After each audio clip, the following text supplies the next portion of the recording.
umurnya 2 tahun kalau kambing domba, kalau kambing kacang 2 tahun setengah. Jadi gimana caranya Pak Ustadz kita tahu kalau kita beli di kandang itu Pak Ustadz kurbannya 2 tahun atau 2 tahun setengah? Nampaklah giginya, nampak tanduknya. Kenapa Pak Ustadz?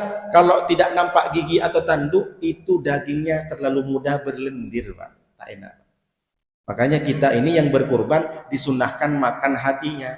Kata Nabi SAW, "Idza kana yaumul fitri," kalau engkau di hari lebaran Idul Fitri, lam yakul syai'an hatta yakhruja. Jangan makan dulu kecuali kalian keluar. Artinya, kalau di bulan Idul Fitri, ibu sunnahnya makan dulu dari rumah, baru keluar dari rumah. Tapi kalau idza kana yaumul adha, lam yakhruj syai'an hatta yakula. Lam yakul syai'an hatta yarji'ah. Jangan makan makanan kecuali engkau datang dari masjid. Jadi kalau Idul Adha nanti ibu sunnahnya dari mulai terbit fajar subuh jangan minum, jangan makan. Itu namanya puasa nahar. Batasnya mulai dari terbit fajar subuh sampai turun orang khotib turun dari mimbar. Jadi selama itu kita tak boleh makan. Yang sunnahnya Idul Adha makannya nanti setelah sholat.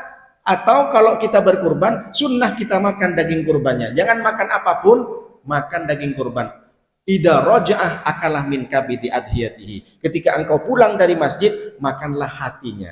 Fakulu minha, kata Allah. Silakan kau makan daging kurban itu. Wa atimul qani'a wal mu'tar. Setelah sebagian kau makan, baru kau bagikan kepada orang fakir miskin yang tidak mampu. Jadi kita Bu, Bapak yang berkurban, ambil hatinya dibakar. Kenapa Rasulullah sunnah makan hatinya kurban? Karena kalau hati ini cepat matang. Kalau daging lama Pak digulai sampai sakit perut kita, apalagi yang kena asam lambung. Tapi dengan catatan yang tak boleh makan dari fajar sampai turun dari masjid tidak ada rokok yang sudah masuk. Saya mah tadi sudah puasa, kata Ustadz Nurdin puasa nahar, aku tak makan mah, sekarang aku mau buka. Betul Bang? Iya, cuma aku ngerokok habis 2 batang. Itu batal, itu tak dapat sunnahnya.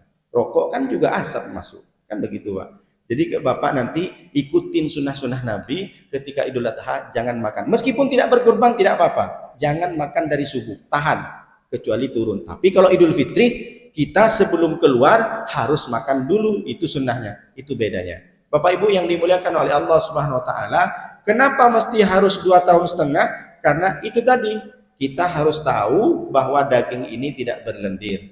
Lalu kemudian bagaimana cara membagikannya? Ingat, yang berkurban diserahkan ke panitia kurban, dia hanya berhak 1/3.